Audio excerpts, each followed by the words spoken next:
Hello everybody, we are live. My name's Anthony Pepper and welcome back to the Uptown Lockdown.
Much more like it.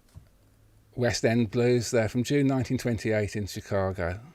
King Oliver composition played by Louis Armstrong and what is known as his second Hot Five. Very great pleasure to have Brian Priestley here this week, this episode. We're no longer weekly, this special episode here. Very pleased also to have Bob Hunt.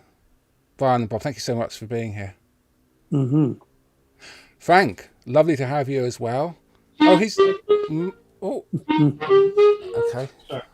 He's slightly frozen there, slightly playing the... No, definitely playing the clarinet. We didn't see all of it. My son loved that movie, Frozen. So anyway, thank you so much for tuning in here. Hopefully you're going to enjoy the next 5.5 hours as we celebrate the life and achievements of Louis Daniel Armstrong. Now, I pronounce it Louis, but I know a lot of people prefer to have it as Louis, but let's not get into that right now. There may be an opportunity later, who knows. Louis Armstrong. Louis Armstrong was born in New Orleans on the 4th of August 1901, at least according to later reference sources. When I was growing up, he was born on the 4th of July 1900, but that changed at some point. And of course, today is the 4th of August 2021, which is 120 years later, Louis' 120th birthday, or birth date at least. And very pleased to have this panel here to celebrate this music and Louis' achievements. Bob, tell us a little bit about. We've just heard West End Blues there, and as we were listening to it, you mentioned that King Oliver had recorded it himself. Yeah, I mean, and claimed to have written it too. Yeah. King Oliver actually recorded it before the famous Louis version, but it obviously without that fantastic introduction to the cadenza and all that. Without that, and also without the fireworks ending, and also, but it was nonetheless West End Blues. And then Louis did his version. Whether he was giving his old boss the finger, I don't know. I don't think so. But he was just being himself, and he played it that way. But his old boss, King Oliver, Joe Oliver, replied, I think only a month later, in July, with yet another version of it, which had Louis Metcalf playing Louis Armstrong's intro. That's right. And not only the intro, but that the last chorus on the top C's and all that. Yeah. So I mean, Joe Oliver's plan would have been for the public, or the record buying public, to think that it was him. But it wasn't, unfortunately. It was Louis Metcalf, as I said. But it's still a great record. The Oliver record is fantastic. Yes, and it does benefit. It does benefit from the trombone of a chap called J.C. Higginbottom. That's right. Hello. Great who name. was slightly more interesting than was it Keg Johnson on the Louis one? Bud Johnson's Fred Robinson. Fred Robinson. Yeah. I thought you said Keg Johnson. So, Yeah. And so so the Louis Metcalf King Oliver version, as we'll call it, recorded, according to this, January 29. There were 2 takes of that, by the way. I'm just having a quick look at Brian Russ Jazz Records here, which is not bang up to date as a reference source, but it's the book that I grew up with. It doesn't mention take 1, but I'm pretty sure there's a second take or first take also available of that, with Bob, a slightly different cadenza. Yes. Can I ask Bob or anyone else? West End is a common name. You've got a West End in London, and you've got a West End in a place called Vancouver, BC. Yeah, I've been there too. Yeah, I thought you might have. I'm sure Brian has been there as well. It's a very showbiz kind of area in the Vancouver. Yeah. Anyway, aside from those 2 locales, I assume that West End refers to some district of New Orleans. I don't know of a New Orleans district called West End. I can't remember the lyric, but there is a lyric to the song which was sung with King Oliver playing it the month after. Well, no, 2 months after. Whenever. No. There's no singing on. There is. Uh-oh. With words. Hazel Smith and King Oliver with Clarence Williams in August 28th. That's not a different thing. But I'm just wondering, there's a West End Avenue in New York City. Yeah. Brian will know about that as well. Yeah. Near Riverside Drive, the next one to the river, the Hudson River. Then you got Riverside Drive, and then neighboring it to the slight east, of course, is West End Avenue. Of course. So, okay. Stuff like that. So West End Blues, let's say composed by King Oliver, Louis' old boss. Bob's brought a selection of 78 sides with him today. Shall we get on to the first of those, Bob? Yes. Yeah. Oh, sure. yes, there you are. Right. Well, Well, I've only picked. I mean, I could listen. I am listening. I could do a whole show on just King Oliver. Right, we'll have you back. Or Louis with King Oliver. That's why. But anyway, Chimes Blues is the one I picked. Yes. And the only reason I picked Chimes Blues is because it features Louis' first solo. Yeah. Yeah, it's not Oliver taking the solo, and Louis not just scraping around on second trumpet, and not only that, I mean, on some of the ones previous, Louis does play the lead and Oliver's underneath, but this one is the first time Louis on his own, so it is actually Louis' first recorded solo, the Chimes Blues. That's the recorded one down at the Genet Studios. He comes in after Johnny Dodds' solo. That's when you hear Louis. But then there is a King Oliver doing his muted thing afterwards. Yes? That's what we should hear. Let's have a listen to it, and that will resolve all such questions. It might not. It could possibly not, Frank. You are correct. Okay.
Chimes Blues, well, most of it anyway. They were not quite sure what happened to the rest of it.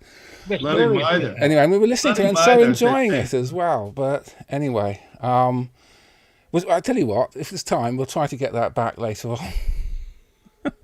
Didn't even get the bloody point of the playing it. Yes, it just stopped there.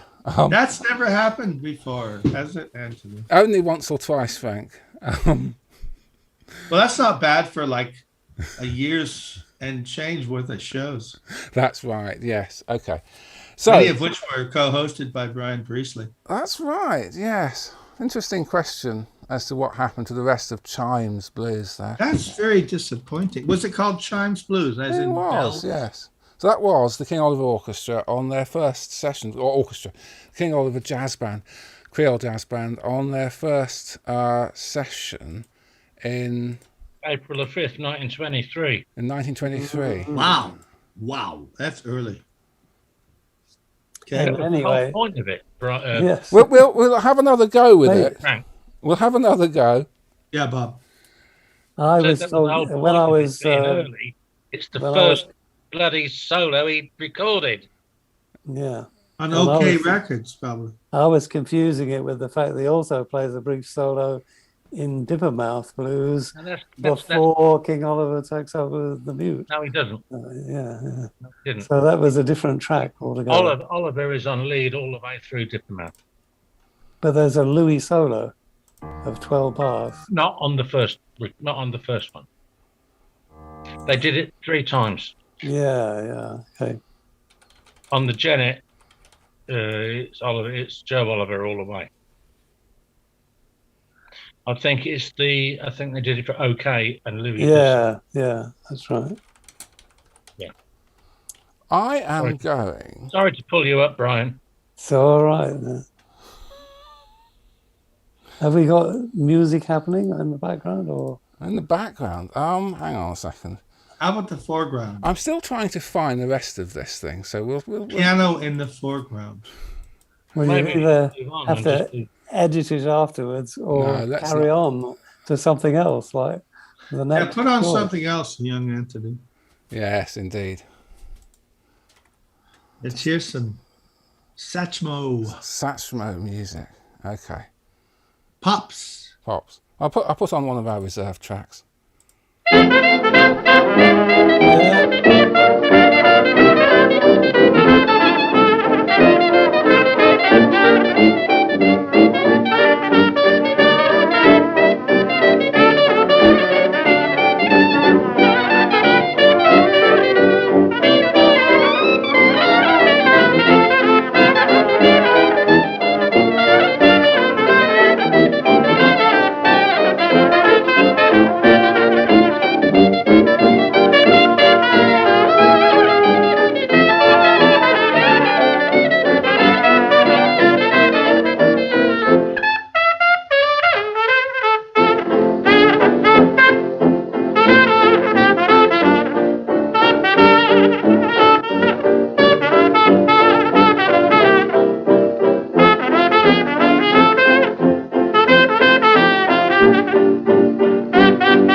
Yes, just had that there for emergencies.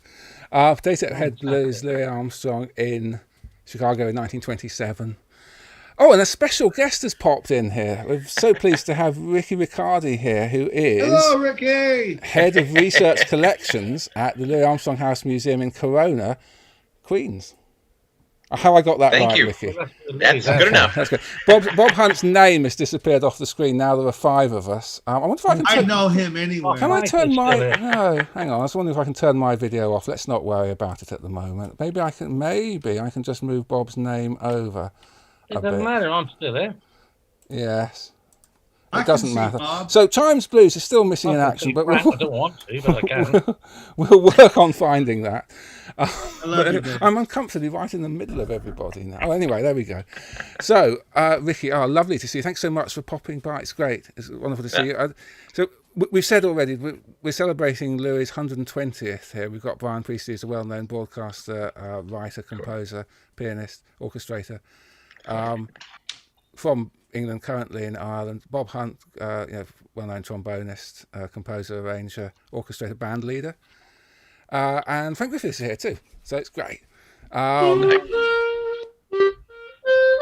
Oh, someday you'll be sorry. Louis Armstrong. Frank's off again. Frank.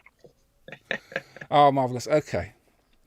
So, yes, so shall we just, Ricky, just for the moment, just bear with us and we'll play some, Bob's on a kind of semi-chronological. Sure. Yeah. Well, I was. But we messed up playing Chimes Blues. Well, we've been waiting 2 months to do it. So, we got West End Blues out all right. So that was okay. Yeah. Oh, gosh, we're doing a King Oliver bit. But anyway, okay. Let's not worry about it. Well. Hang on. We're having a good old time. Shall we try Chimes Blues again and see what happens? What's the point? People have lost interest by now. Let's just move on, young Anthony. Hang on. Right.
So beautiful there, definitely well worth waiting for, and nobody's lost interest, Bob.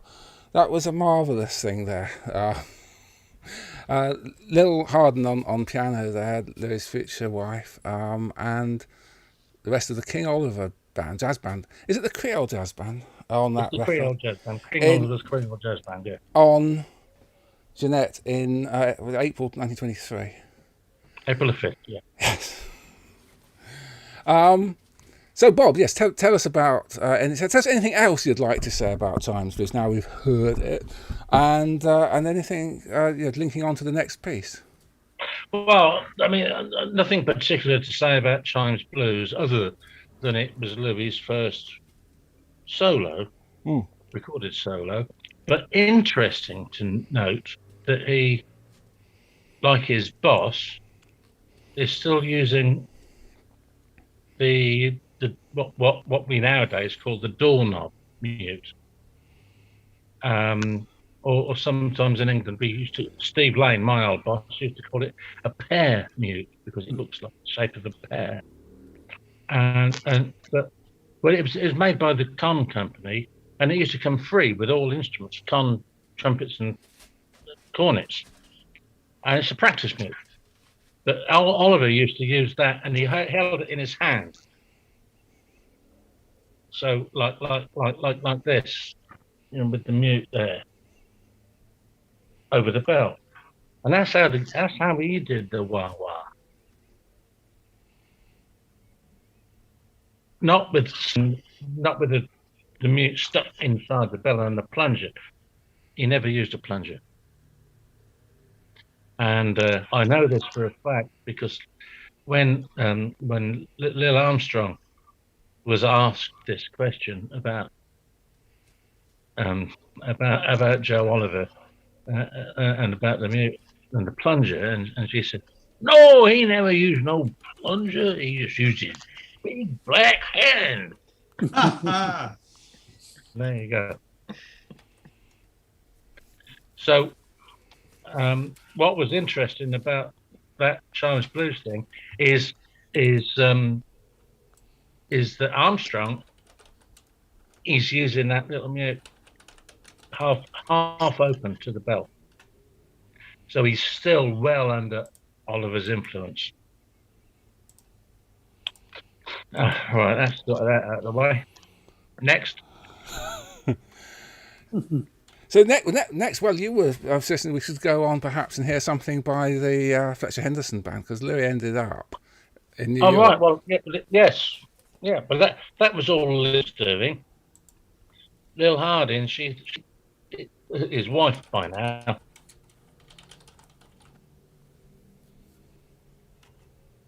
Oh, hang on. Do we have a? We have a freezing episode.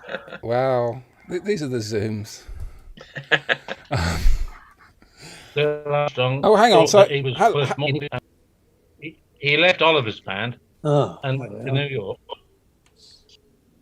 because Fletcher Henderson had invited him to come and join that band, which was a big deal because Henderson was the top black band in New York at the time, and so there Louis went to that, and it's fantastic. The story goes that it revolutionized Henderson's band, and it revolutionized the way the New York guys sort of thought about playing. I'm not convinced that that's entirely true, but this next record, if that's the one that you've got lined up, Shanghai Show, I hope so, yes. You've got the likes of Coleman Hawkins, and Buster Bailey, and Don Redman, who made the arrangement. Yeah, Don Redman's credited with the arrangement, yes. Yeah. And you got Charlie Green on the trombone. So you got all these great New York style players, but you must remember this is only 1924, and they're still very much a dance band. That's what Louis. This is what Louis Armstrong has joined. He's joined a dance band. Now I think this particular track, it's only a year after Chinese Blues. I think this. When we get to Louis' solo, I think it just goes to show how the revolution was starting. Mm. Let's play it.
Not yet. Not yet. Oh, okay. That's good news. No, so we were just mentioning about Mosaic and the fact that they've produced a box set, or well, a set. I suppose it's not a box. They usually have a box of CDs of Louis Armstrong's recordings for RCA and Columbia, i.e., Sony Music now, from '46 onwards. That's right, isn't it, Vicky? Yes, sir. Yes, and of course, highlights amongst that are numerous, but especially the George Avakian produced albums, W.C. Handy and Fats Waller, from if I've gotten the right way around, 54 and 55, and you know, the issue history of those albums is fascinating, and George Avakian was really fed up with the fact that people would go and mess around with his. And it's just worth mentioning that. He was also a little bit upset that people would mess around with his Ellington at Newport from the following year as well. Oh, yeah. But George Avakian is such an important figure, of course, in jazz. So we're just putting Bob on pause for a moment because Ricky has limited amount of time, and it's great to have him here. So thanks, Ricky, so much, as I say, for being here. So tell us a little bit about some of this this material and what the genesis of this project to put out the RCA. It was RCA. It did say RCA Victor on the labels by 1946, as opposed to Victor, same company, but RCA took over Victor in '29, I think. So so the genesis of putting together a collection of things that really spans the '78 period and the tape period as well. Sure. Well, I know this audience is familiar with Mosaic Records. If you're not, I mean, they've been in business since 1982. They do these beautiful limited edition box sets. You get the big booklet, you get the photographs, alternate takes, the whole thing.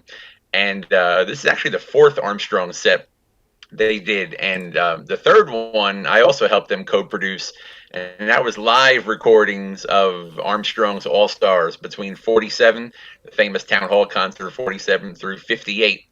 And that was a 9 CD set that came out in 2014 and went out of print pretty quickly. You can find it streaming if you listen online, but the actual physical set went out of print. But that included the Ambassador Satch album and Lewis at Newport and Lewis in the Stadium, Leonard Bernstein, and a bunch of great things. And after that came out, I was talking to Scott Wenzel of Mosaic Records about let's do it again. But we just did Columbia and RCA Victor live. Let's do Columbia and RCA Victor studio. And so the live thing was fairly easy because our good friend George Avakian, he loved to cut up, some of those dates. He hated bass solos. The first thing to go was usually the bass solo would get cut out of a song. And, when you listen to the album Ambassador Satch, I mean, there's studio recordings with fake applause. There's live recordings with fake applause. It's a lot of stuff. So for that set, we just kind of just blew it out. And so here it is. Here's the complete concerts, the complete sessions, just the way it happened. For this set, the new set, it was a little more difficult. We decided to go back to the RCA stuff because Sony does own RCA. And so the first disc and a half have about 28 sides that Armstrong recorded in 46 and 47. We had the original metal parts. They sent us everything that they had in the vaults there. So sometimes we had the metal parts, we had the vinyl parts, we had test pressings. We would listen to 3 or 4 in a row, try to get the best possible sound. Oh, that's amazing. Are those in the Iron Mountain? Is that where all of that stuff's Yeah. So Sony had, we had to put in the request, and Sony sent everything to New York to Battery Studios. Oh, that's amazing. And then day one, we showed up, and we had to check off the list, and then we had to listen to each take, each source, pick the very best ones, and we're very pleased. But the main event of the set are the albums. Louis Armstrong plays W.C. Handy, Satch plays Fats, and the later Brubeck collaboration, The Real Ambassadors. And so for those, it was trickier because Avakian and even with The Real Ambassadors, Tio Macero, they loved making edited master takes, which is no surprise if you're a fan of that generation. George would record 2 or 3 takes of a song, and if the intro was weak on one take but the rest was fine, and the intro was stronger on take 2 and the rest was kind of weak, he would just chop off that intro, stick it on the other take, and make a master take. And so that's how these albums came out in 54, 55, 61. And so flash forward to the 70s, Sony went, well, this is before Sony, I'm sorry, Columbia went in and they performed Dolby electronic enhancement. And they tried making fake stereo versions and they totally ruined the sound quality.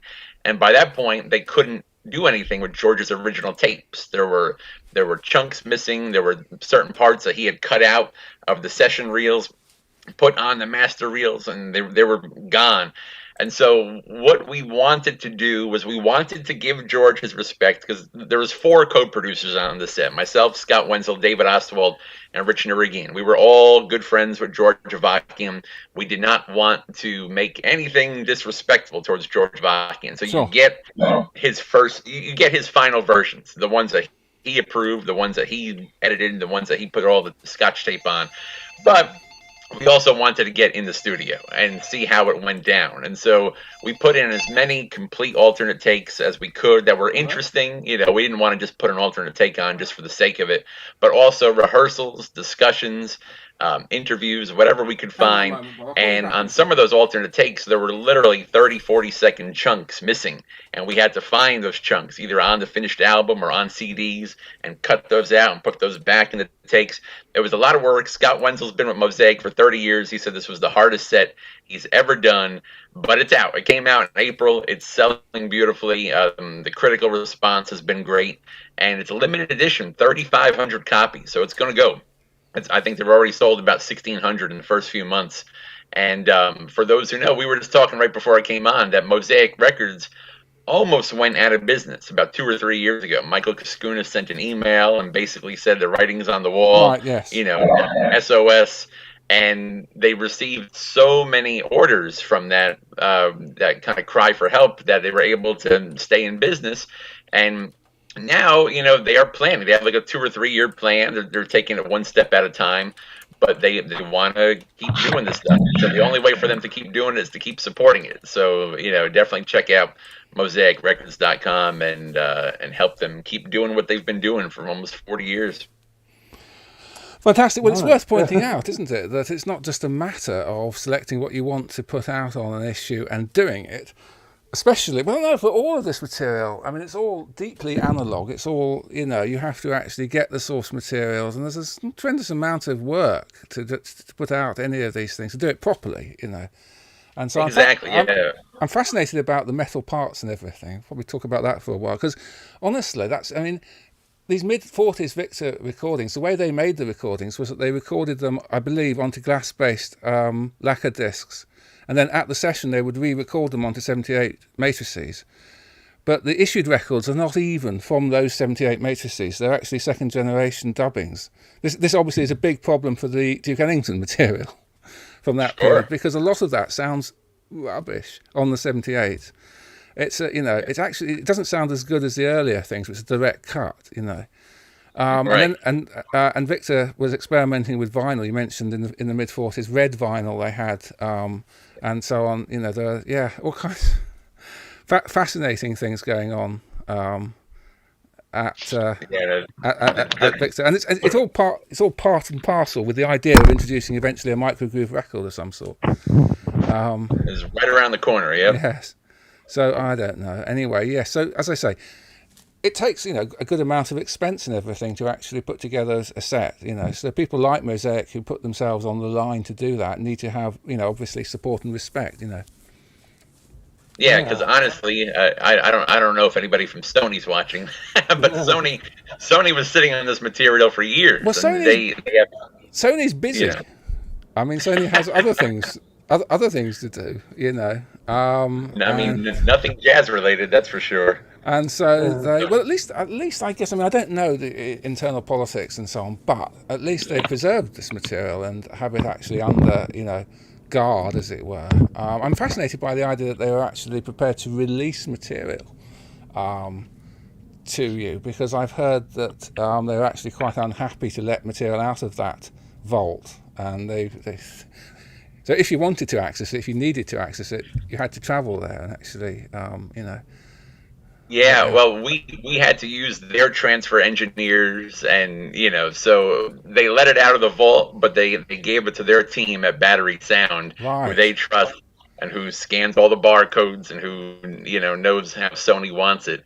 So we were still fantastic. Sony was still watching over us, but at least we had the final say. But it's so important, and it's worth saying that, of course, record companies, not necessarily Sony, have not always been interested in preserving the analog artifacts from analog recordings. Once they have a digital copy, often made on some 1980s equipment, for a CD issue at the time, they've been happy to just continue with that. But it wasn't as simple as even that, was it, for these two albums? That, No. So tell us tell us a bit about the difficulty about piecing together even George's original versions of these albums. Well, that was the hardest part, because the Avakian method is he would listen to the session tapes, and then he would select the best complete take of each song, and he would pull those off the reel, and then he would copy them. So there was a complete take from start to finish, and then there would be the copy of that. And then he would listen for it carefully and say the trombone, solo was kind of shaky. He would go to the other takes, find a better trombone solo, cut it out, and paste it in. Or say, maybe one word was a little garbled. He would find one better. It happens on Chantilly Ba. One word, he cut it out from another take and put it on. You can't even hear it. And so then once he had this kind of Frankenstein thing, that's what was released to the world. And when Sony did that fake stereo thing, they literally ruined what George had created. And so Michael Brooks was the first one to get a crack in the CD era, 1986. I remember that. All he could find were the takes that George dubbed to be the best ones. So the ones that George would pull out, the ones that were complete from start to finish, he would pull off the reel, and before George made his edits and his surgical enhancements, they were complete. And so that was the best Michael Brooks could do, and he put it out there, and he said, these are partially alternate, partially different takes, and people were unhappy because everybody had known that album at that point for 30 plus years, and those weren't the takes they were used to hearing. And so Sony brought back George himself to do the 1997 reissue. Right. And for that one, that's when George was confronted with what was missing from the Sony vaults, and he was horrified. And he was able to find a few tracks on tapes that were made from the EP releases, but in some cases he had to get a pristine first pressing vinyl LP from Jack Bradley's collection, the great Armstrong collector. Jack had 50 copies, and so they went through each one to find what was the first possible one, which one was stamped the closest to the release date. And there's a few needle drops on that 1997 CD, and we had to keep those. We had to keep those going on the Mosaic set because there are chunks of that album that don't exist anymore on tape. They only came out on the record. The tapes were tampered with, and that was the best we can do. So there's a few. Talk about Frankenstein. There's a few tracks on this Mosaic set, especially St. Louis Blues, where it starts off on tape, and then it cuts to the CD for like 15 seconds. Then it cuts to what was the LP needle drop. Then it goes back to tape for take 3, and the last chorus is tape for take 4. And so we're able to say, here is the complete take 3, the way it happened in the studio, from 4 different sources. And so unless you're listening really carefully, you can't really pick it up. The team, Meyer Media, was in charge of doing the final remastering and the final edits. They did a beautiful job, but it's that kind of thing that we don't need to rub people's faces in it, but it's the kind of thing that we just want people to be aware that when you listen to these box sets, you pay $119 for a 7 CD set. It's like, what am I paying for? I can stream it for free on YouTube. It's like, well, no, this is what you're paying for. It's that level of detail. So you selected one. Do you think it's about time we should hear something? Yeah. Ricky mentioned a title minutes ago. Yes, or St. Louis Blues or something. We could let's do Chantilly Ba. Yes. An example of what we've ended up with. Okay, and then we'll re-establish, if we can, communications with Bob and Frank. Yeah. Yes. I appear to have disappeared.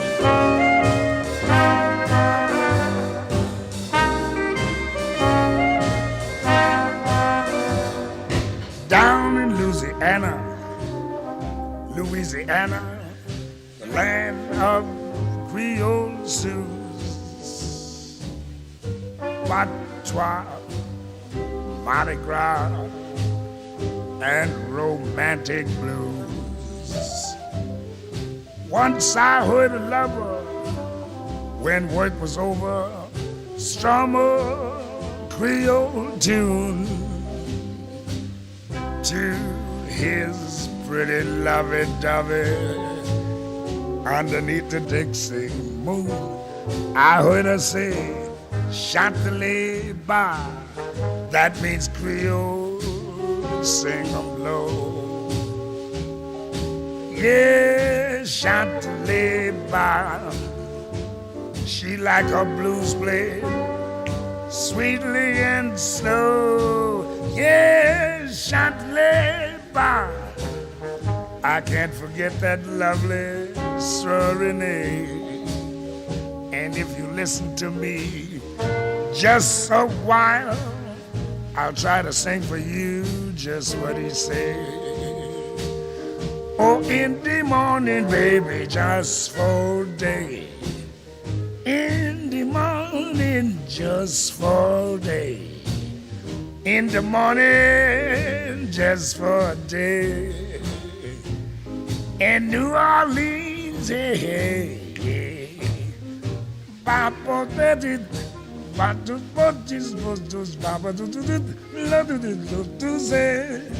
Chantilly, Papa,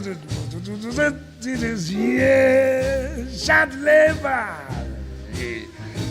I'm speaking about Chantilly, take it from me on down.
Louis Armstrong in 1954 there.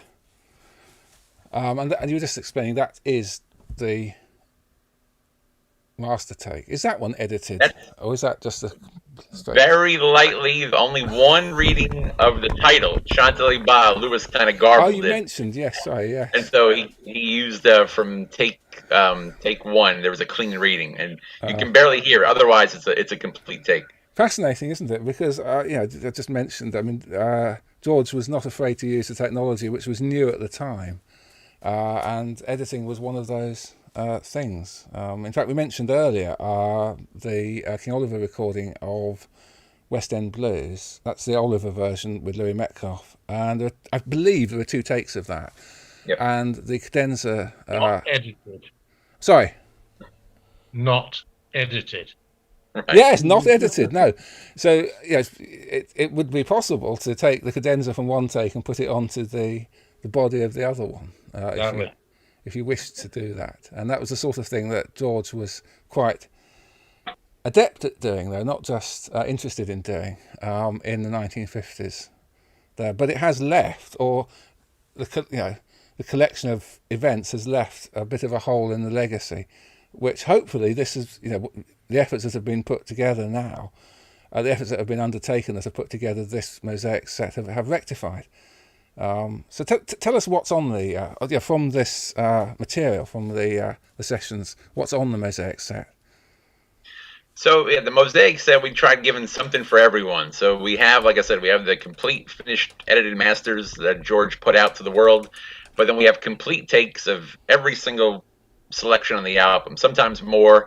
On a few selections like Long Gone and Loveless Love, George realized that something was happening and he just hit record and let the reels run. And so we have rehearsals. We have, after St. Louis Blues, Lewis and Velma Middleton going through sheet music for 3 or 4 minutes trying to pick out different verses to sing. And so those kind of, fly in the wall moments. So if you don't have the records, it's a perfect place to start. If you do know the original records, well then, we're going behind the curtain to show you how it went down in the studio. But all the time, including I'm echoing back here. Hopefully, that's all the time, keeping in mind the intent of the album, and I would assume, I'm kind of assuming here, presenting the album as it was originally, because it's a work of art, isn't it? You don't undo all the paint overs on somebody's canvas necessarily. I mean, it's interesting to take X-rays and so on, but when you actually have and that's, I guess. Do you know if Louis was interested at all in this editing process, or did he just kind of allow it to happen? I think it's the same kind of thing. I think he trusted George and knew that whatever George was doing was for his benefit. Like in the last mosaic set we did, there's a studio version of 12th Street Rag from January '56 that ended up on the Ambassador Satch album. Right. And it was one of Edmund Hall's first studio dates with the Vakian. And in the middle of his solo, he hit a wrong note and he just stopped playing. And Lewis, you could hear Lewis tell him, he goes, no, just always keep playing. They can use a different part of the solo. And so right. I think Lewis understood, don't stop the take. George will make something out of it. And it happens a few times on this set too, where on Blue Turning Gray from Satch Plays Fats, Lewis takes, I think, a marvelous solo. Humphrey Littleton thought it was a better solo than the one on the record. Right. But you can tell afterwards he's not quite pleased with it. And he mentioned something to George, and George is just like, don't worry about it. We'll splice it in from the other take. And Lewis is like, okay. And that's it. They move on.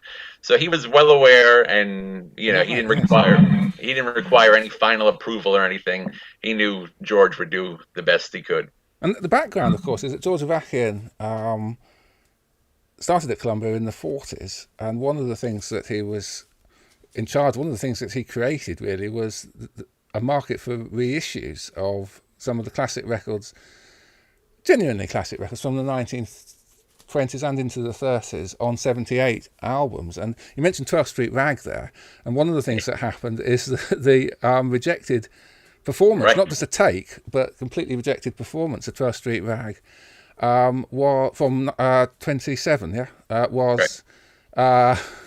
Pulling this, yes, was put out for the first time in about 1946 or something, I guess, sometime around then, under George's auspices as a Columbia producer, an early thing. He found alternative Duke Ellington performances and put those out as well. What a significant figure, honestly. Fascinating that Columbia would even have kept an unissued title on a metal part, even from the 20s to the 40s. Yeah. And then he got his opportunity to actually start recording these people. And it must have been an absolute, well, just an amazing dream for him, really. I guess, just, you know. Well, yeah, Lewis was always one of his gods, and you know, the way George always told us, you know, he first started listening to Lewis in the '30s when he was leading the big band, and he thought he was marvelous. But then, you know, he ran into there's all the hot clubs, the record collectors, Lester Koenig, Milt Gabler, and all, and they were collecting the 1920s works. And so George was still going to Yale University. He's about 19, 20 years old, writing to Columbia, like, why don't you put out these 1920s works? And so they give him a job, and he, like you said, he finds all these takes and puts out the Hot Jazz Classic series. But Armstrong, meanwhile, is still leading a big band. And even when he goes back to a small group in 47, when he begins recording for Decca in 49, his hits are Blueberry Hill with Gordon Jenkins and A Kiss to Build a Dream On with Cy Oliver. And George wasn't happy. You know, he was friends with Lewis at this point, but he would just listen to these Decca things and say, oh, you know, they're wasting him. They're wasting him. And he would have done anything to get that opportunity. And so Lewis had an ironclad 5-year contract, and it came up in April of 54. And George, you know, got Joe Glazer, Lewis's manager. They had lunch together. And the thing is, the interesting thing is, when Lewis made all those records in the 1920s, there was no royalties. You know, he got a flat payment. He got a little extra being the leader, a little extra if he brought a composition in, but that was it. And by the early 50s, you know, the Louis Armstrong story, it was 4 LPs. You know, they had started out in 78s, now they were on LPs. And Columbia had such promotional, you know, juggernaut, the way they would advertise their stuff. So George has lunch with Joe Glazer and says, I'll start paying royalties. Columbia will start paying royalties on these Louis Armstrong story, you know, compilations from the 20s if I get one opportunity to record my hero in between contracts. Oh. And Glazer was not one to say no. And so that's how the Handy album started. And that was such a critical and commercial success. You know, George got to, you know, carry the reins only for a couple of years, but my goodness, what a period. Sure. Shall we hear something from the second album then? You selected... So Handy was a big hit, and so George got a second opportunity, and the result was Satch Plays Fats, and 9 songs written by Fats Waller. And again, I think the results are magical. And again, the Mosaic set has plenty of alternate takes. But again, I've chosen the master of what I think is the highlight of the album, Blue Turning Gray Over You.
How I miss your tender kiss and the wonderful things that you buttons and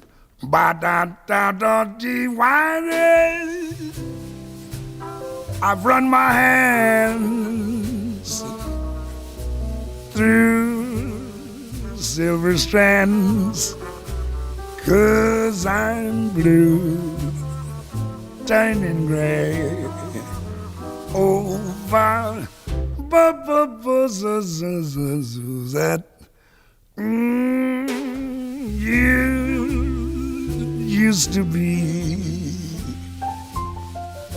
so good to me. That's when I was a novel. Yes, now you have your thrills in view. Found someone new, left me blue, turning gray over you.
Fantastic Louis Armstrong and the rest of the All-Stars. In 1955, the Blue Turning Grey, Over You by Fats Waller. And so, yes, so George Avakian, I remember at one of the Ellington conferences, he mentioned that one of the things that he would have liked to have been able to do is because Ellington was on Columbia, not at that time, but a bit later on, was to put together some kind of appearance of Louis featured with the band, but that never came to pass, unfortunately. So close, yeah, so close. Because, like I said, Glazer gives Avakian the reins, and so Avakian, he has the magic touch. It's the Handy album, followed by Satch Plays Fats, followed by Mac the Knife, followed by Ambassador Satch. It's like he can do no wrong. But then Columbia wanted to sign Armstrong to a 10-year exclusive deal, $250,000. And we have all the correspondence. The late Chris Albertson managed to save the entire Armstrong file at Columbia Records, and he donated it to the Louis Armstrong archives a few years ago. And we have all the letters between Avakian and Glazer and the inter-office memos, and Glazer wouldn't go for it. Glazer wanted to keep Louis a free agent because now he had Norman Granz asking to record the Ellen Lewis album. He had Milt Gabler asking to record, and Glazer said, why am I going to sign him to an exclusive contract? And so they had a little war of words and some hurt feelings. George recorded Lewis at Newport the night before Ellington, and then he recorded him again at Lewiston Stadium July 14th.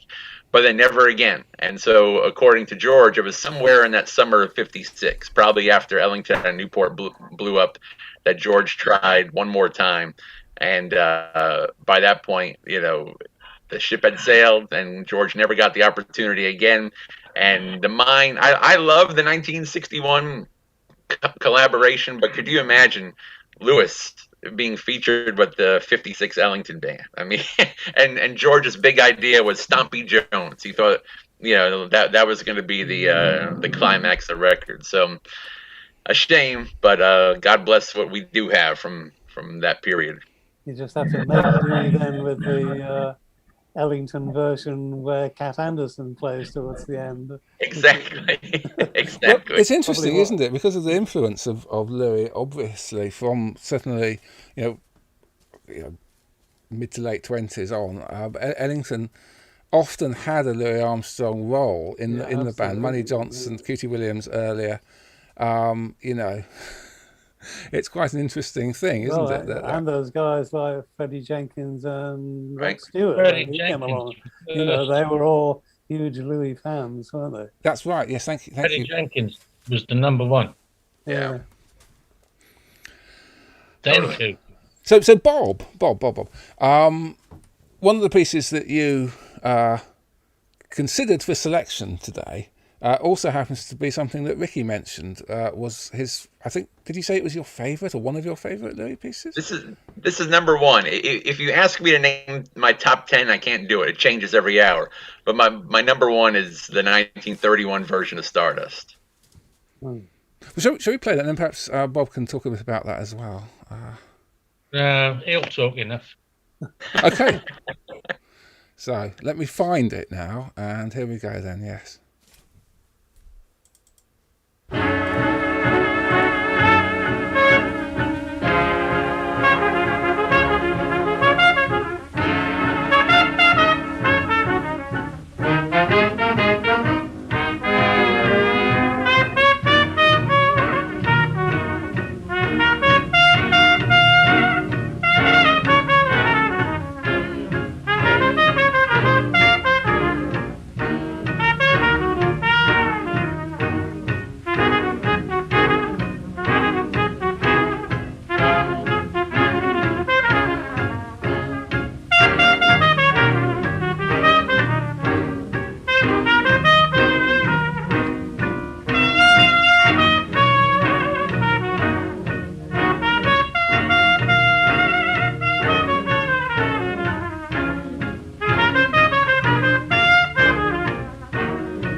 Sometimes I wonder why I spend such lonely nights.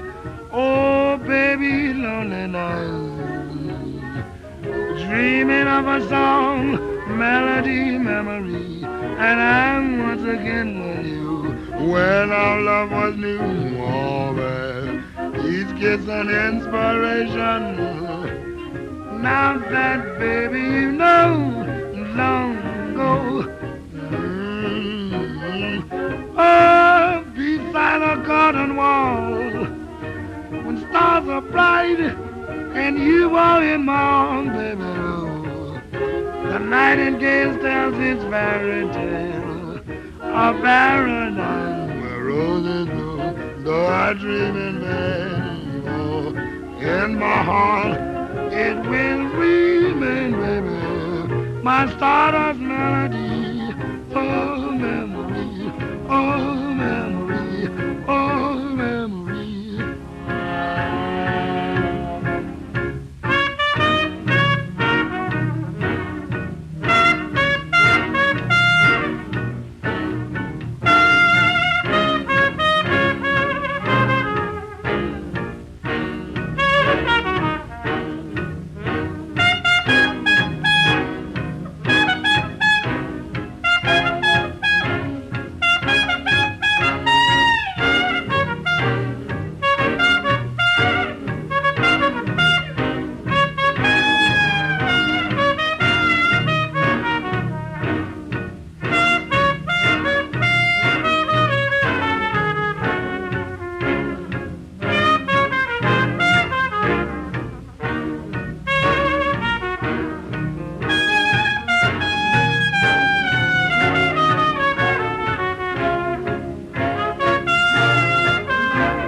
Stardust. Louis in 31, is it? Yes. November 4th, 1931. Oh, thank you. So, Bob, hello there. Yeah. Oh. What's happened here? We've got a... If we can do it. We're forming a band here. Baby. Go on, Bob. Where's Brian's piano? It's too far away. It's over there. That's just an excuse, Brian. I mean, you know. So anyway, okay, are we going to hear Bob at all, or is he not?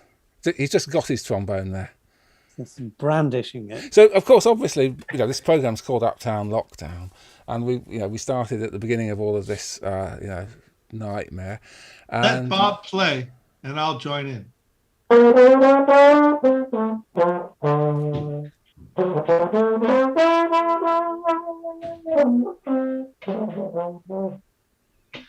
Yeah. Or something.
Sorry, cats, my clarinet's acting up. So exactly. So thank you so much, Bob and Frank. Who picked the key of C major anyway? Musicians have been, unable to play, at least in performance terms, for I think it should be in D flat major. well over a year Brian now, would agree. because of this whole different sort of corona that's been affecting us. It is really in C. Yeah, no, that's It's fair. really It is, in C. it is. It's talking about I'm the happy keys to play here. it in C, but I've got to learn it in C. So Ricky, yes. Anyway, Brian. Just before Ricky disappears here, perhaps just one of the things that you thought to include, and it's not exactly a difficult thing to think to include, on the Duke Ellington programme on Louis Armstrong, is their collaboration in '61. It's interesting in view of what Ricky was saying about George's desire to put the two of them together not working out. And it was Bob Thiele, wasn't it, who got them to record together in 1961. I'm very open-minded as to which track you choose from this, because I think the whole album is very interesting. It may not be the masterpiece that everybody hoped that it was going to be, but it's still fantastically interesting and at times very moving as well. It is, yes. Yeah. And I mean, just on a perfunctory note, it's worth just saying that I enjoy the fact that Barney Bigard is reunited there. Of course, with Duke, I mean. So yes. So, what are you going to play something from? I selected Black and Tan. Well, it's fine by me. Yeah. That would be a great piece. Ricky, do you have anything to inform us about this? I just want to say thank you for having me. This was a lot of fun. Great seeing everybody. Work calls, family calls. I need to carry the celebration out elsewhere now, but carry on. This has been so much fun. And again, the Mosaic set, mosaicrecords.com. I've run the archives for Louis Armstrong House Museum. You can follow everything we're doing online.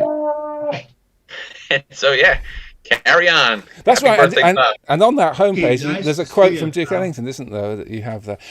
So, and if people did want to find your book, tell us about your new book.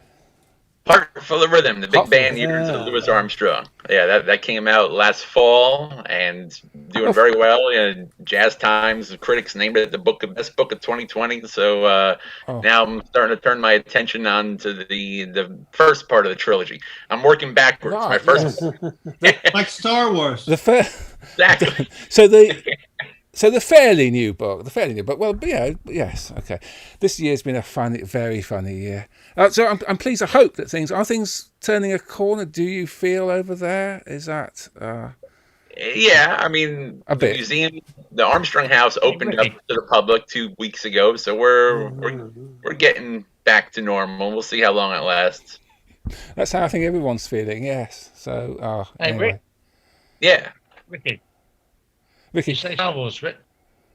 Mhm. Did Sorry, you say but- Star Wars? So- Did you mention Star Wars? it was mentioned briefly there. Yes, Bob. Rather casually. It was Hoagie Carmichael's follow-up to Stardust. Exactly. Perfect. Oh God. I Okay. remember I'm so when sorry. the movie came out, and so will Ricky, although he was very young. In Yes. 1977, Right. the first one, wasn't it? Luke something, all this stuff. Hey, what about this one?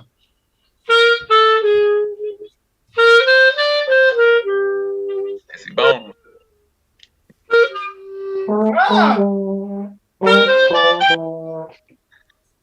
Stacey Bone, baby. Yeah, man. Lovely. Louis Armstrong. So go wasn't and it? buy Heart Full of Rhythm by Ricky Riccardi, and also if you can snag one of those limited edition, limited numbers of the Mosaic box set. And physical media, I've never been that keen on CDs per se, but physical media is certainly really worthwhile in this online digital age. Just CDs are digital. But yes, the complete RCA and Columbia something, Louis Armstrong 1946 to whenever. That's enough. Yeah. Yes, you'll find it based on that keyword, those keywords. So, Ricky, thank you so much for being here. And so we'll play Black and Tan, and please do come back sometime. Hey, thank you. Sure will. Thank you. Thank you so much.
Okay. Where are we on the music at the moment? Black and Tan Fantasy there by... I mean, do we want to hear something? Yes! That's actually Louis. Oh, that was Louis. And That was Black and Tan Louis. Fantasy by Louis and Duke in 1961. So where should we go now? How accurate can you be on your picking out from my list before I go and have my dinner? I've got everything you want. Right. Okay. Right. So after all that hot all-star stuff and all that the lovely Ricky just played, let's have a little bit of hotter than that. Yeah. Hotter than that. Hotter than that. Yes. Yeah. So is this with Lonnie Johnson? Well, it's a later Hot 5. Yes. It's the last hurrah, isn't it, really? It really is sort of the last hurrah. It's one of the later Hot 5s. And of course, but you got Johnny Dodds, you got Kid Ory, you got Johnny Sincere on the old banjo, and you got Lil Harding, of course, but you've got Lonnie Johnson on guitar as well. So Wow. Lonnie Johnson was contracted with OK. Thing at the end. Under Great. his own name, and he appeared on records with Don Redman, with Duke Ellington, and with Louis Armstrong. Absolutely. Yeah. So let's hear this one. Hotter than that.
that coming up? Hotter than that, Okay. from December 1927 with Lonnie Johnson. Yeah.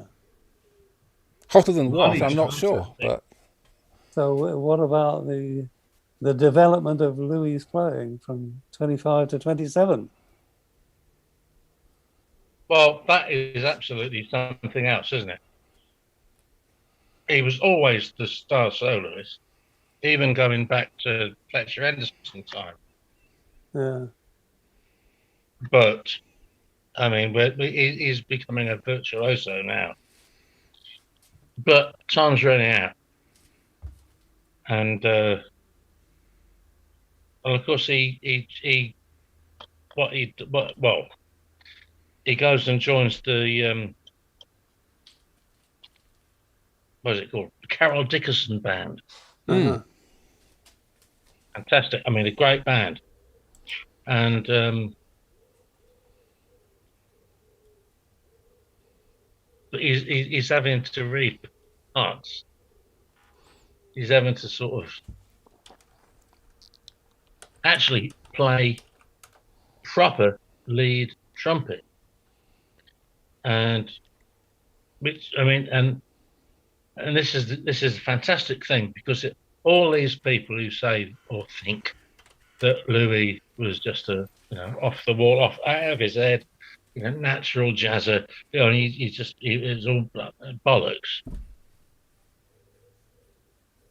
Listen to Boko Jack with the Savoy Ballroom 5,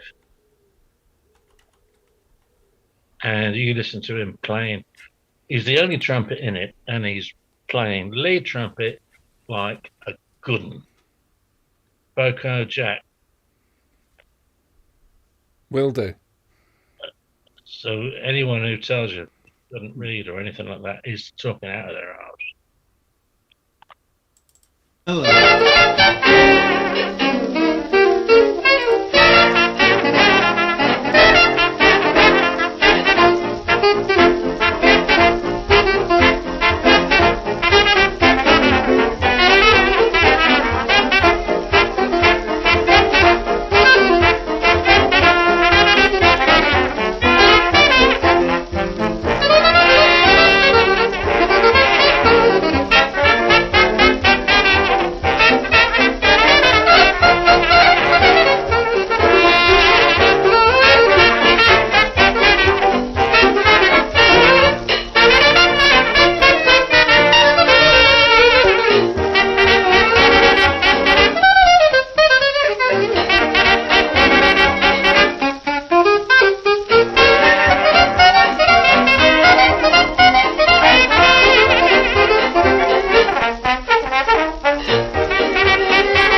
Yes, there we go.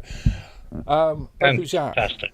Boku Jack from 1928, and the 4 Ballroom 5, yes, December. So this was at the same session at which they recorded Weatherbird, just as a duet. There, another Yes. another King Oliver piece. But yes, Boku Jack. Now, before I go, Sorry, Anthony. say again. Before I go, Oh yes. the one, well, if you want an Ellington connection, Oh yes. then we'll do Ding Dong Daddy. But what I would really like our people to hear is St. Louis Blues, Right. which was released under the name of Louis Armstrong and his orchestra, but it's really the Lewis Russell. Yeah. It has a But bit of it's the has a St. bit of Louis Red Blues Allen is at the just front. so good. With Higgy on trombone, Chase Higginbottom, Yeah. Charlie Holmes on alto. Childhood friend of Johnny Hodges. Yeah. Sounds very similar as well. Mm-hmm.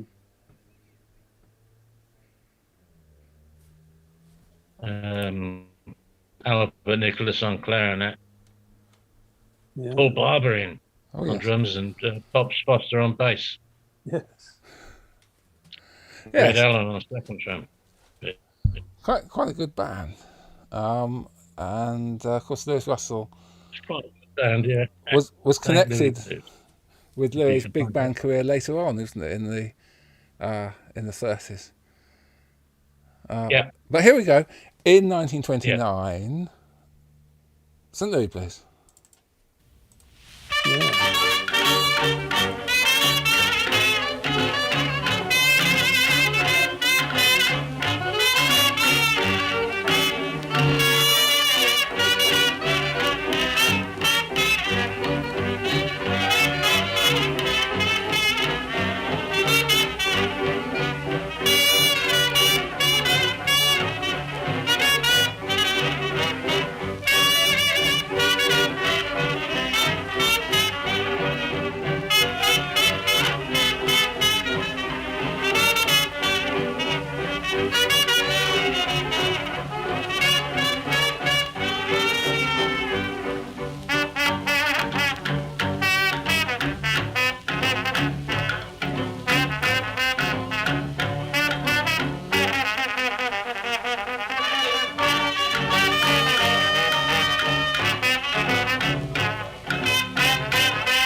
St. Louis Blues.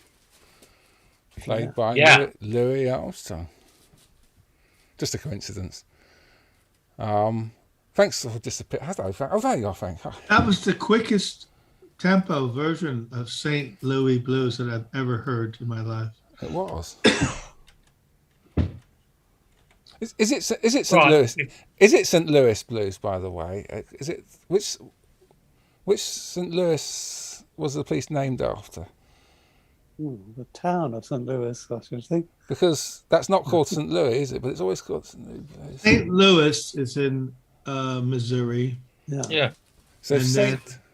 There's a place called East St. Louis, which is where Miles Davis was born and raised. Chicago. Different place.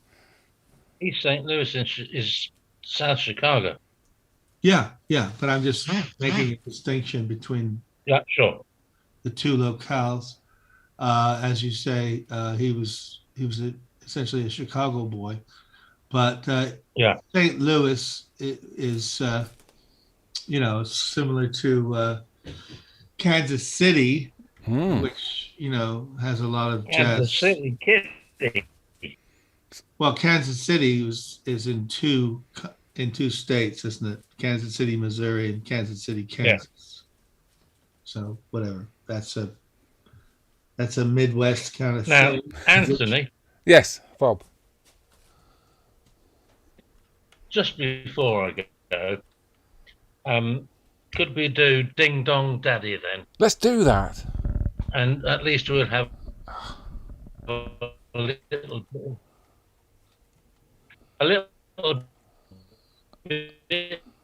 Oh, Bob, you're breaking up. Ellington. Louis had moved to Chicago. No, to California. Mhm. Got me? No, most of that didn't come through the ether, I'm afraid. Try again. Yeah. As Louis had moved to California. Yes. Yeah. I don't know anything about the Sebastian New Cotton Club, I do have to joined say.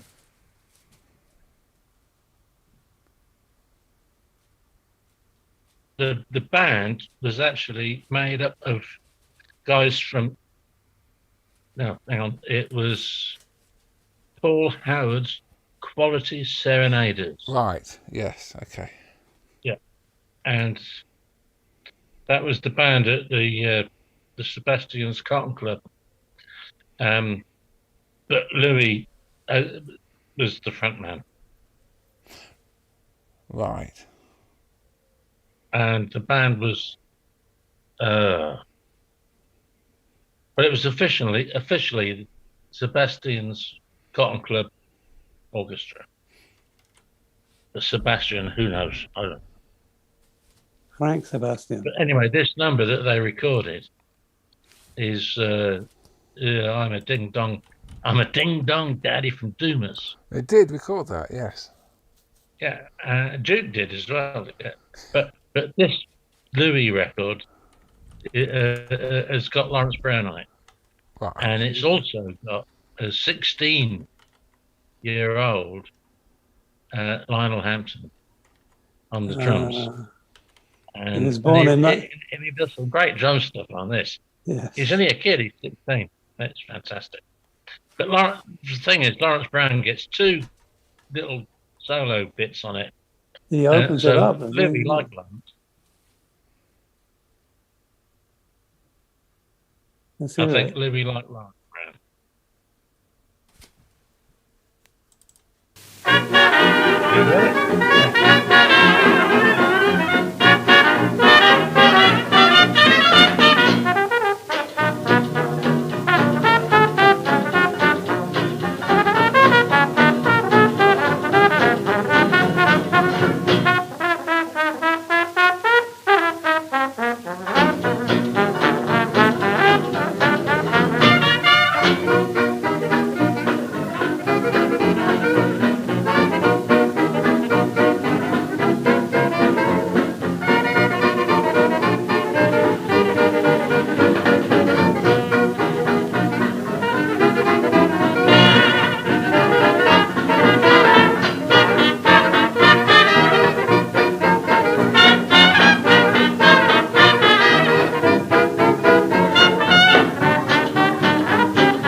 I'm a ding-dong daddy from Doomer, and ought to see me do me stuff.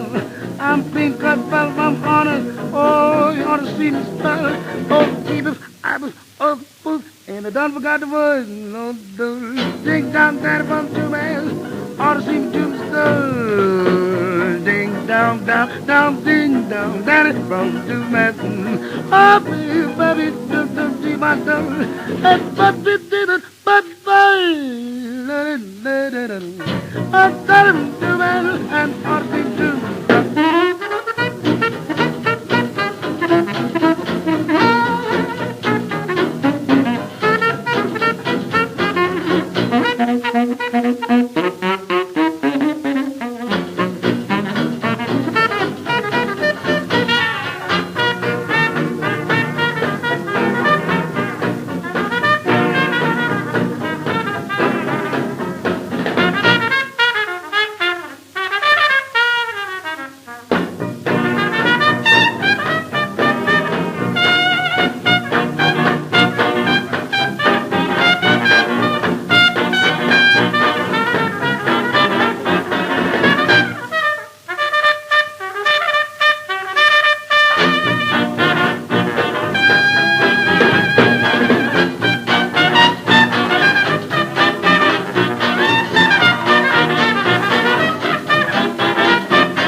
Hello. Hello, Frank. Welcome back. Yeah! Oh, there we are. I couldn't see you, Bob. I thought you disappeared again, but I could hear him. Yeah, there's your sound. Well, we heard that. We heard that over the air, didn't we? Didn't have to come over the internet. Ding Dong Daddy. Listen, boys, I'm off. From 1930. 30. Thank you. Lionel Hampton was my friends. 21 at the time. Friends. Over in Brian. Yeah. Los Angeles. Frank. And I wrote several arrangements for Lionel Hampton in 1989, including. I don't care. I'm just telling you guys. It's the battle of the musicians there. So, Bob, wonderful to have you. Thank you so much for enduring a slightly dodgy connection, and wonderful to see you. Look, I'm up. That's all. Thank you. Lovely to. Great. Lovely jubbly. Great selections. Thank you, Anna. Happy birthday to Louis, as it were, in memory. 120 years on. Thank you, Bob, so much. Cheers, guys. Yeah, cheers. Cheers, Robert. Cheers, Frank. Always good to banter with you. And you, buddy. They need to form a banter together, don't they? Hey, Brian. Oh, it disappeared again. Disappear him. Hey, See you, guys. Thanks, Bob. Hey. Right. Okay. And then, or very soon, there will makes be a traditionally heroic exit. 3. Okay. He's still there. He's still It's there. like a 1960s Hammer movie. Ryan, do you remember those Hammer horror movies? Tubby Hayes. I don't remember him starring in them. He was in it. Roy Castle. Yes. Come on. Let's talk about Hammer for a while. I mean, well, Jesus. So we've only got about 10 minutes left. Okay. So anyway, I'll step off. Brian is implying that this program has a deadline of 9 o'clock, which is only 2 hours, so it's a little bit early. But anyway, let's play some more music. Brian, you're on. Well, what do you want to hear? I mean, Okay. you're talking about the Ellington connection, which is... Let's hear some. Yes. So why don't we hear Duke Ellington? This track that happens also to be on Yes. Ricky Ricciardi's box.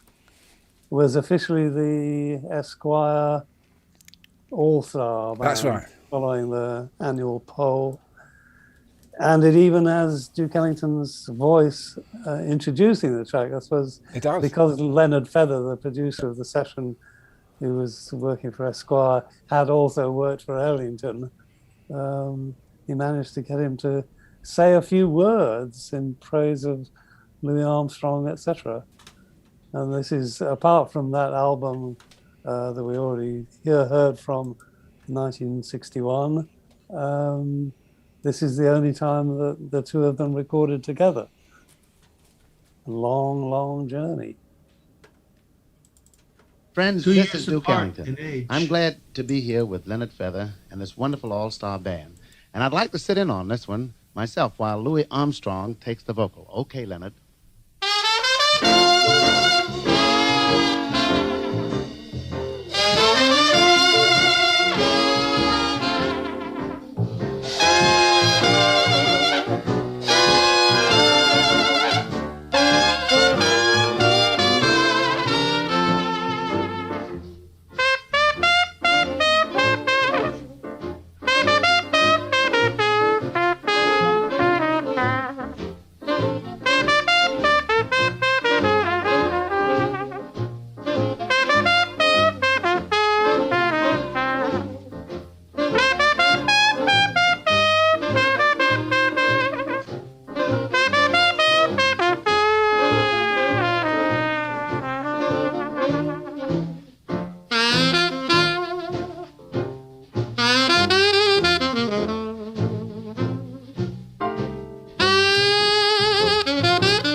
Sometimes I feel so weary, traveling through life all alone.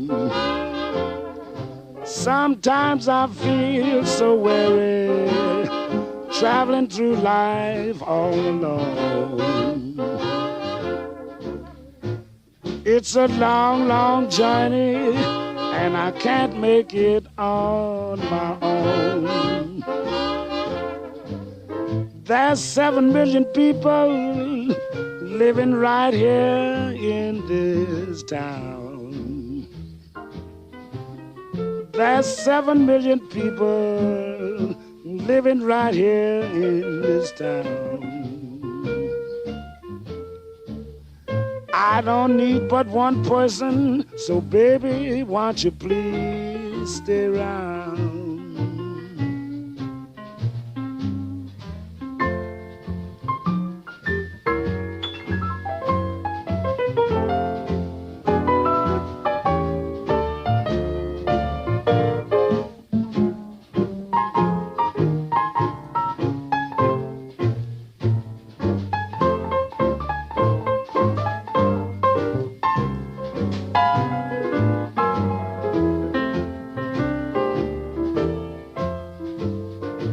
When the sun turns blue and the moon shines bright all day.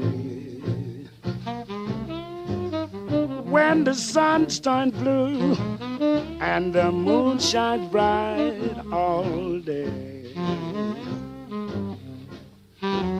That's the day, sweet mama, I'll let you run away. When the rivers stop flowing and the trees lay down and die. I said when the rivers stop flowing and the trees lay down and die. When the stars stop shining, then I'll say my last goodbye. Now, if I've been misbehaving, I promise you I'll stop. But if you quit me, mama, I swear I'll blow my top. It's a long, long journey, but I'll make it before I'm through. cat told me, Mama, if I still have you.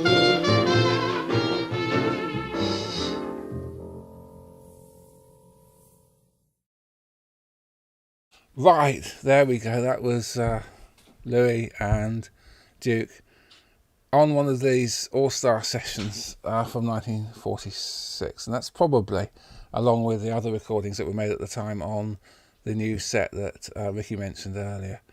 So time for a few plugs. Frank, you have, apart from obviously your appearances on the Uptown Lockdown, a radio program, don't you? Yes, I'm on mykindofmusic24.com every Thursday night at 9 p.m. Wow. And this week's show is going to be celebrating jazz piano legends.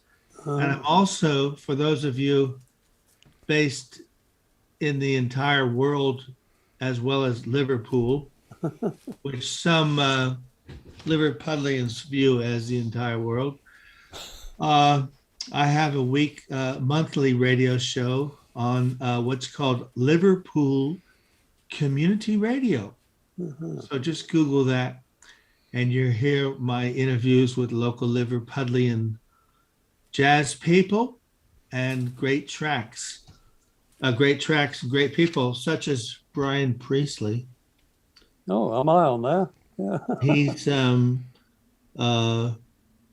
well, we did this album, I believe, in 2003. Is he on the Piano Legends album, Piano Legends program? Sorry, that's No, but he will be. Oh, okay. Will be. Volume 2. And Brian picked what was known as the undiscovered Ellington. Oh, uncovered.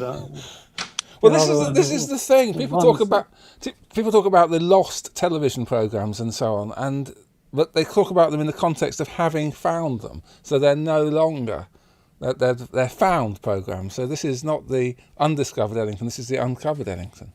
And what a lovely album it is. But that means literally not anything to do with discovering. It just means I see. And Ellington had recorded, but there are no other or almost no other cover versions. Precious few other people having a go. Except by ourselves.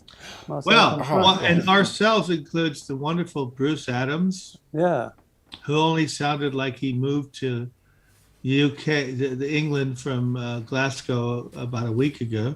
and of course, Brian on piano and arrangements. Myself on clarinet and tenor sax. Wonderful Simon Wolfe on bass. Yeah. And then the ebullient Steve Brown on drums. Yeah. But what I was going to say is, whatever you do, don't buy a copy of that album. What you should do is, from an online retailer. I don't like where this is going. What you should do is to join the Duke Ellington Society UK. Please. Because I don't think we mentioned the society yet, but we are the Duke Ellington Society UK, just the three of us, and Bob Hunt. And we produce a newsletter which goes out to everybody 3 or 4 times a year, restrictions and general problems allowing. And in the last issue, there was a gift, wasn't there? Mm-hmm. Of a copy of that CD to our members. And going out on a limb here, and I'm saying if you were to go to our website, hang on, put that up here, I think. Hopefully I can do that. If you were to go to our website, you would be able to join the society. And I think if you do that, you'll be sent a copy of that CD. If there are any left. Can I do another DESUK plug? So dukeellington.org.uk. Yes, please do. We'll be having our AGM on the 16th of October in London. And you can find out more about that event if you go onto the Duke Ellington UK Society website. And performing at said event is going to be a trio consisting of myself, Dave Green on bass, and the wonderful Colin Oxley on the guitar. So please come along to the event just for that, if not the entire thing. Just go We'll for also that. be having some jazz films, Duke Ellington films, brought to us by Gareth Evans, who is a Yeah. member of the board as well. And if you So insist, it you should can. be a wonderful afternoon, October 16th, 2021 in Marylebone, London. Yes, that's right. So finally, after a year and a half, we're planning on having another AGM. Hang on a second, a year and a half. Sorry, 2.5 years. Is that right? No, hang on, that's not right. That sounds about right. It sounds about right, actually, doesn't it? Well, my gosh, the months do pass by, don't they? Anyway. Absolutely. Yes, indeed. No, 2.5 years. That's right. Yes, because of course it was postponed from a year and a half ago. I think I got that right. Anyway, so we are planning on having that AGM. Everybody's welcome, but don't just turn up. Don't worry about it. Just turn up there. Calshot Street, I believe, is the address. It's the Model Railway Society premises there, and top flight trio there. Absolutely. Legendary bass player, and it's going to be fantastic. Hopefully. I think it'll happen. Hopefully. By the way, if you want to access the Brian Priestley CD that we just flogged, go on to worldwideweb.33jazz.com, and you'll be able to purchase a copy of that fine recording. Well, as I just said, no, I think this is incorrect. I think that the remaining copies now belong to DESUK. I apologize, Brian. I think I'm right in saying that we have the stock, which is great. Thank you, 33 Records, and in particular, that if you join for this year, so join the society, you will get a copy of that. If you World Wide Web, Duke Ellington. .org.uk. And also, I just wanted to mention that if people did wish to, for whatever reason, donate to us here on Uptown Lockdown, let's see if I can put this up without taking us off.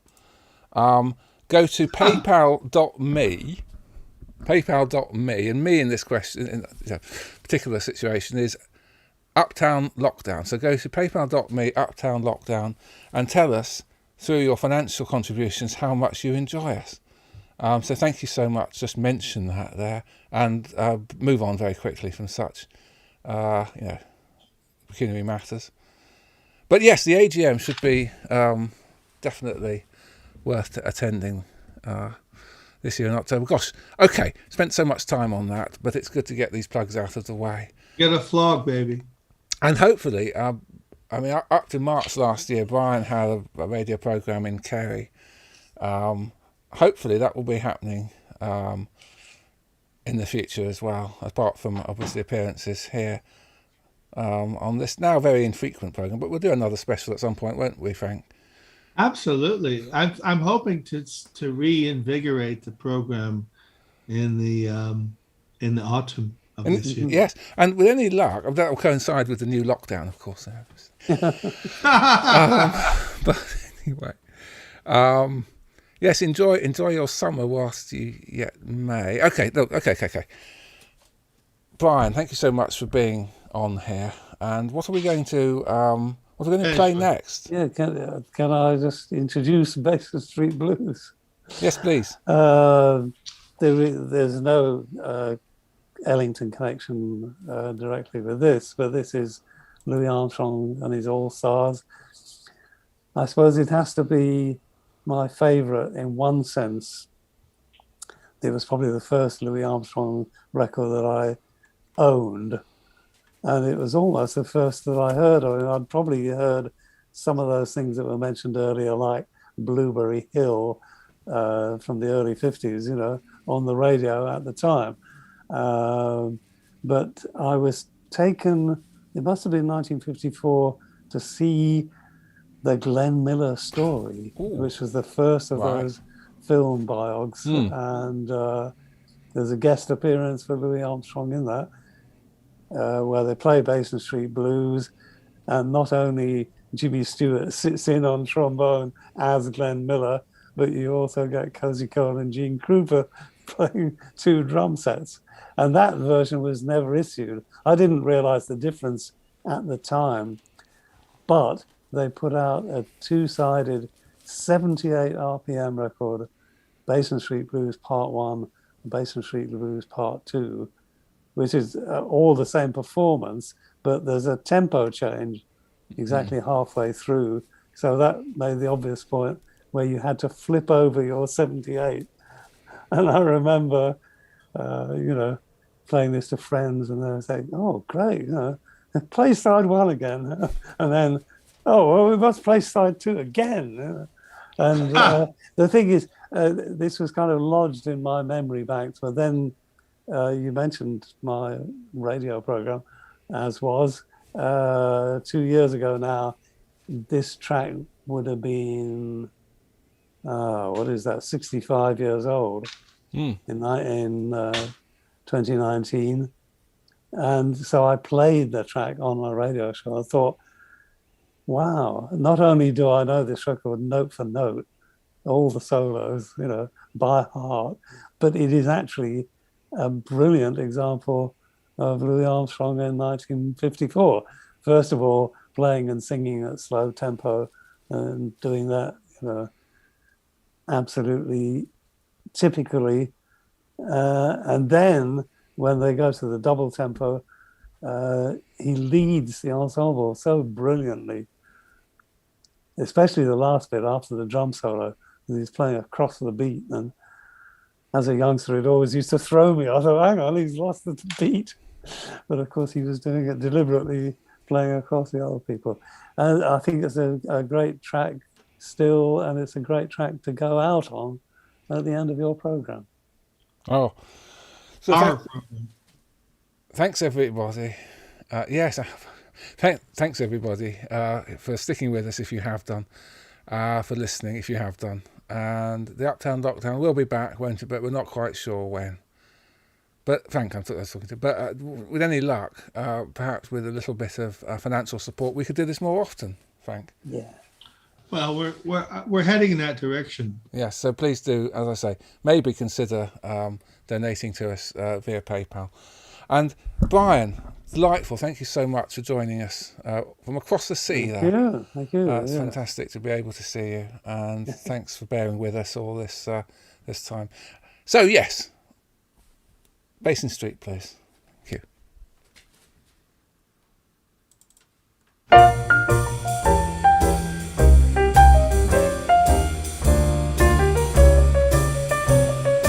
Their sound is slightly dodgy as well. Maybe it's me. Maybe I'm going. Anyway, well, that's the other thing. You know what? This digital stuff, I talked about how it looks a perfect picture and everything. Okay, there's lots of technical issues there, which I needn't go into. But actually, it is a little oscillating chip, and they do sometimes damp machines and so on. You go slightly wonky occasionally. It's very it does happen. Don't let me hear it. I'm a bad person by conversation.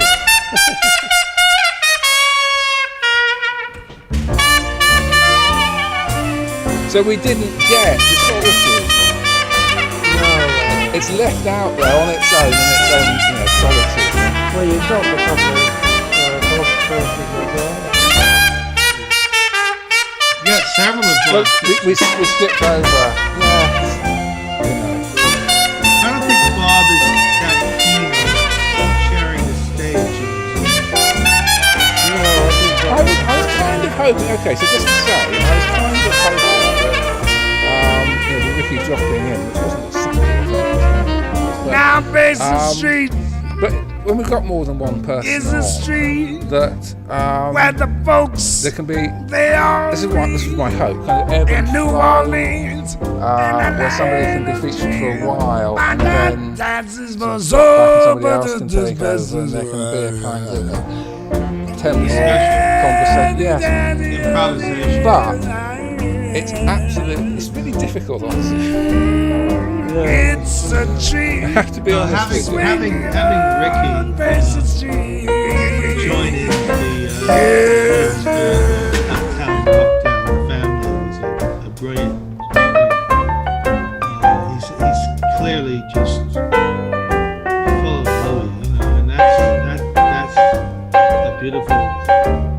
contribution to the whole in the big picture, isn't it? It is, yes. But he's, he's very some keen music. on Well, I've got music to give it. I used to play this when I had the chance to play with a band. Now this is where you have to flip the 78, isn't it?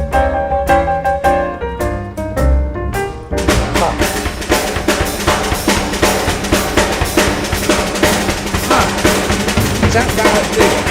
No, it's before it. A guy called Henry Brown. Sorry, who?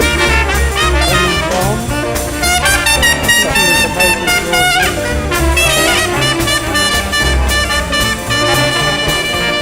never heard this track.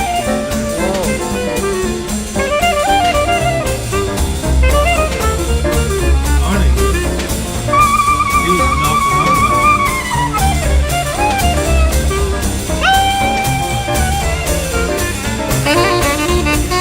So did W.C. Handy write Beale Street Blues as a riposte to this somewhere?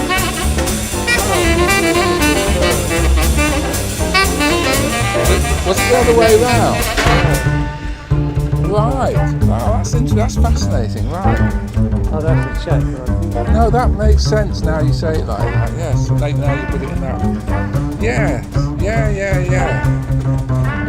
Oh, Bud Freeman said